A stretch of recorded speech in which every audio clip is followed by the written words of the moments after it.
창세기 27장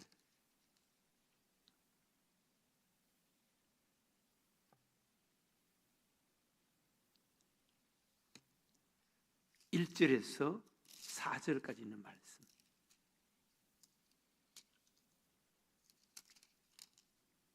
창세기 27장 1절에서 4절. 한 절씩 이 아침도 우리 말씀을 교독으로 한번 읽어보겠습니다. 제가 1절 읽겠습니다. 이삭이 나이가 많아 눈이 어두워 잘 보지 못하더니 맏아들 에서를 불러 이르되 내 아들아 하매 그가 이르되 내가 여기 있나이다 하니 이삭이 이르되 이제 늙어 어느 날 죽을는지 알지 못하니 그런즉 내 기구 곧 화살통과 활을 가지고 들에 가서 나를 위하여 사냥하여 다 같이 읽겠습니다. 내가 즐기는 별미를 만들어 내게로 가져와서 먹게 하여 내가 죽기 전에 내 마음껏 내게 축복하게 하라. 아멘. 이삭의 그 노년, 또 이삭의 그 노년의 치명적인 실수의 모습을 이제 소개합니다. 이삭이 아들을 축복하는데 축복 기도를 잘못해서 이삭의 가정이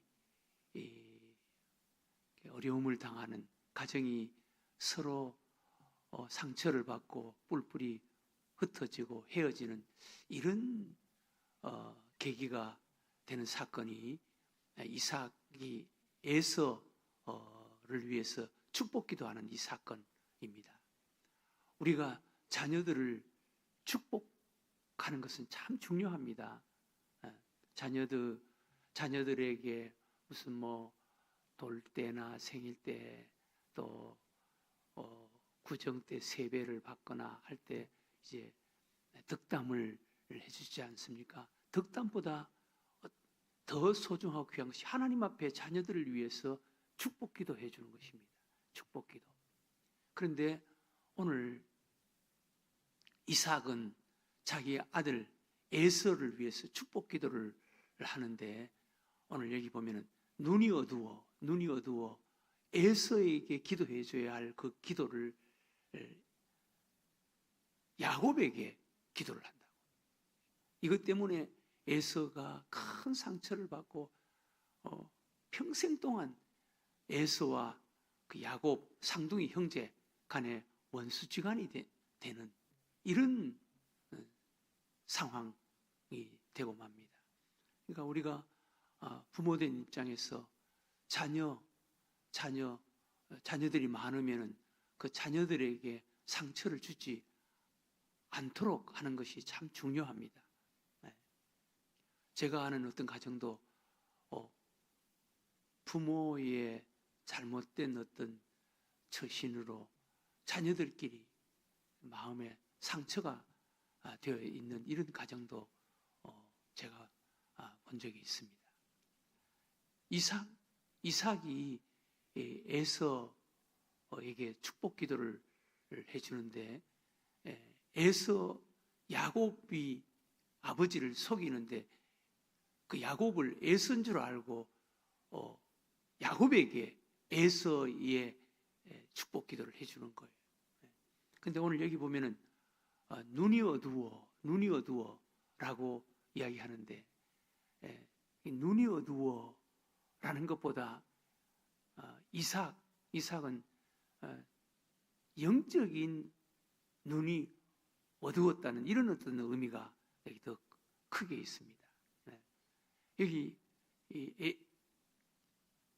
이삭이 에서에게 축복 기도를 해주겠다라고 하는 27장 1절 이하 27장에서는 이삭의 나이가 135세입니다. 135세. 그리고 이삭이 에서는 들 사람이라고 별명이 붙어 있는데 에서는 들에 나가서 사냥하기를 좋아했습니다. 그래서 이삭이 에서에게 들여나가서 산에 가서 사냥을 해와서 나에게 별미를 만들어서 먹게 하라. 그리고 내가 그것을 먹고 내가 배부른 다음 흡족한 그런 상태에서 내가 마음껏 축복해 줄 것이다. 이런 것을 보면은 에서가 이삭이 아들 에서가 들여나가서 사냥을 해서 사냥한 고기를 마음껏 먹고 그리고 축복해 줄 그런 상황이라면 그렇게 고기를 배불리 먹고 축복해 줄 상황이라면 그렇게 노쇠하고 지금 당장 죽을 그런 상황, 또 눈이 어두운, 육신적으로 눈이 어두운 그런 상황은 아니었을 거예요. 근데 여기 눈이 어두워라는 것은 영적인 눈이 어두워 라는 의미가 오히려 더 있습니다. 근데 이것 때문에 이삭이 에서를 축복하는데 야곱에게 축복할 그 축복을 에서에게 축복할 그 축복을 야곱에게 하거든요. 이때 그 신학자들의 그 글을 보면은 에서는 180세에 죽습니다. 그 뒤쪽 여기 보면은 180세 창세기 35장에 보면은 이삭이 180세에 죽는다. 그럼 135세면 앞으로 45년을 더 산다고. 45년을. 근데 이삭이 왜 이렇게 135세에 이렇게 조급한 마음을 가지고 마지막 그 축복 기도를 해야 한다는 이런 강박관념을 가졌느냐? 135세 상둥이 형 자기의 배다른 형 이스마엘이 135세에 죽습니다. 이삭 135세 때 이스마엘이 죽습니다. 그래서 그 죽음 때문에 이삭도 죽음에 대한 어떤 불안을 느꼈을 수도 있다. 그래서 자기 자녀에게 축복 기도를 해줘야 되겠다는 이런 부담, 이런 강박관념을 가졌을 것이다. 그래서 그때 이삭은 영적으로 눈이 영적으로 어두워서 이런 생각을 가지고 이런 강박관념을 부담을 가지고 축복 기도를 하는데 동생 야곱에게 그렇게 축복을 해버렸다. 그렇게 이야기를 하는 그런 학자들도 있습니다. 이것을 보면은 이삭이 젊었을 때는 참 믿음이 좋았습니다. 젊었을 때는 이삭이 젊었을 때는 약간 16세, 17세 나이에 그보다 더 어렸을 수도 있다라고 하는데 아버지 아브라함이 번제물을 자기를 번제물로 삼아서 하나님 앞에 번제를 드리기 위해서 모리아산으로 가는데 이삭이 거기 따라가지 않습니까? 그리고 이삭이 자기 아버지 아브라함이 이 번제물 제물로 자기를 죽여서 제물로 드리려고 하는 그 제사에 자기가 거기 순종하는 이삭의 사건이 소개되지 않습니까? 젊었을 때는 그렇게 믿음이 좋은 이삭이었습니다. 그런데 나이가 들어서 이삭은 영적으로 어두워졌다는 거예요. 그래서 이런 치명적인 실수를 하는 이삭이 되어버렸다는 거예요. 이것을 보면서 우리 부모된 우리가 영적으로 끝까지 영적인 그런 그 믿음, 또 영적인 눈이 밝아져 있어야 한다라는 것을 우리가 깨닫고 알아야 한다는 것입니다. 젊었을 때는 믿음이 좋을 수가 있는데 나이가 들어갈수록 하나님과 멀어지고 또 영적으로 어두워지면 자녀들에게 이런 큰 후환을 남기는 이런 실수를 할 수가 있다는 것입니다.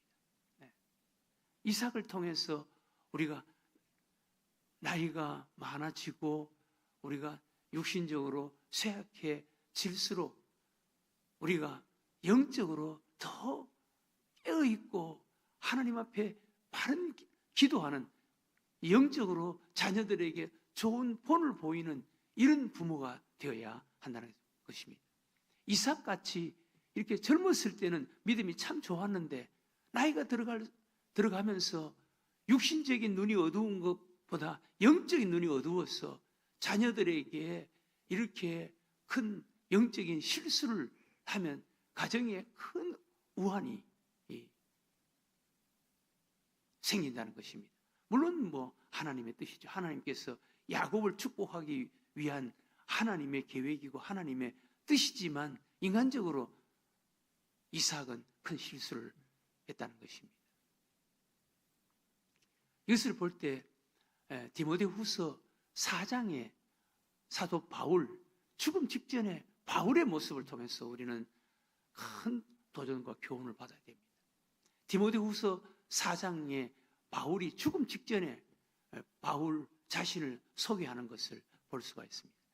4장 1절 이하에 보면은 사도 바울이 디모데에게 이제 마지막 서신을 쓰는 내용인데, 디모데 전후서의 마지막 서신을 쓰는데 사도 바울은 이제 자기 자신의 현실로 이제 돌아옵니다.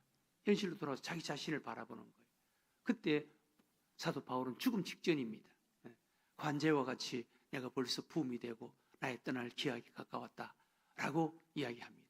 그러면서 바울은 자기 현실을 쭉 이야기를 합니다. 모든 사람들이 다 나를 떠나갔다. 나를 괴롭히는 사람들이 많다.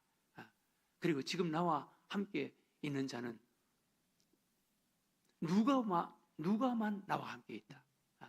너가 올 때 디모데에게 이야기하는 거. 너가 올 때 마가를 데리고 오라 라고 이야기합니다.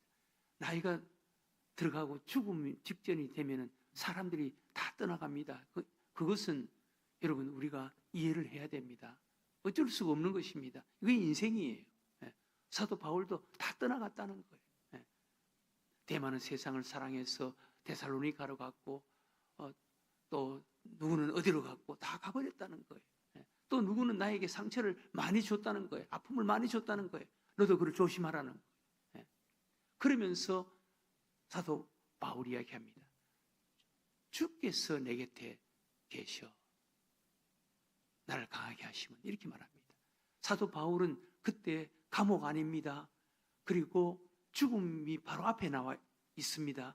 그런데 사도 바울은 주께서 내 곁에 계신다는 거예요. 주께서 내 곁에 계신다.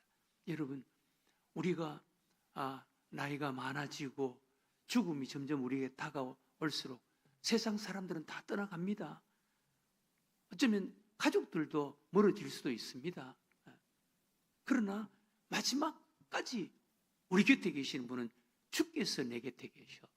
주께서, 주님이 내 곁에 계신다. 이 믿음을 가질 수가 있어야 된다는 것입니다.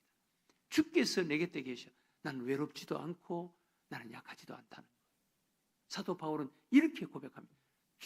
죽음 앞에서도 주님이 내 곁에 계신다 라는 것을 알고 의식하고 그것을 믿고 있는 거예요. 그런데 불행하게도 이삭은 그렇지 못했습니다. 이삭은 180세에 죽는데 135세에 눈이 어두워. 육신의 눈도 어두웠겠지만 영적인 눈이 어두워. 이렇게 자녀들에게 큰 후환, 상처를 남기는 이런 아버지였다는 것입니다. 이것을 통해서 하나님께서 우리에게 도전해 주시는 거예요. 우리가 나이가 많아질수록, 죽음이 점점 우리가 다가올수록 우리는 영적으로 늘 깨어 있어야 된다. 영적인 눈이 뜨여 있어야 된다. 그리고 자녀들에게 좋은 믿음의 유산을 남겨야 된다. 좋은 영향을 줘야 된다 라는 것을 오늘 우리들에게 말씀해 주는 것입니다. 복된 노후가 돼야 된다. 이삭처럼 이렇게 자녀들에게 상처를 주는, 자녀들에게 영적인 이런 아픔을 주는, 이런 실수를 하는 이런 자가 되면 안 된다라는 거예요. 이것은 육신의 눈이 어두웠기보다는 영적인 눈이 어두웠다라는 것입니다. 이삭 한때는 믿음이 참 좋은 사람이었습니다. 그런데 이삭 135세 때 이런 치명적인 실수를 하는 거예요. 오늘 이 아침 우리가 기도했으면 좋겠습니다. 우리가 하나님, 나이가 들어가는 것은, 죽음이 점점 다가오는 것은 이것은 어쩔 수 없는 것입니다. 그러나 나이가 들어갈수록 자녀들을 위해서 바른 기도를 할 수 있고, 나이가 들어갈수록 우리가 먹어갈수록 죽음이 다가올수록 자녀들에게 믿음의 좋은 본을 보일 수 있고 믿음의 좋은 유산을 남길 수 있는 자가 되게 해달라고. 오늘 이삭처럼 이런 실수를 하지 않고 사도 바울처럼 죽음 앞에서도 주께서 내 곁에 계심으로 나는 외롭지 않고 나는 약하지 않다라고 고백할 수 있는, 그리고 다 떠나갔지만 나에게 상처를 주지만 그 사람을 나는 용서했다. 너도 그를 조심해라. 너도 그를 용서해라. 라고 할 수 있는 이런 영적인 어른이 될 수 있게 해달라고. 여러분, 어른은 아이들과 싸우지 않습니다. 우리는 어른이 돼야 되는 거예요. 영적인 어른이 돼야 되는 거예요. 영적인 어른이 되게 해달라고 여러분 기도하시기 바랍니다. 마지막, 죽음 직전까지도 좋은 믿음을 가지고 하나님 앞에 갈 수 있는 자가 되게 해달라고. 그리고 우리 자녀들에게 믿음의 좋은 본을 보이고 좋은 유산을 남길 수 있는 자가 되게 해달라고.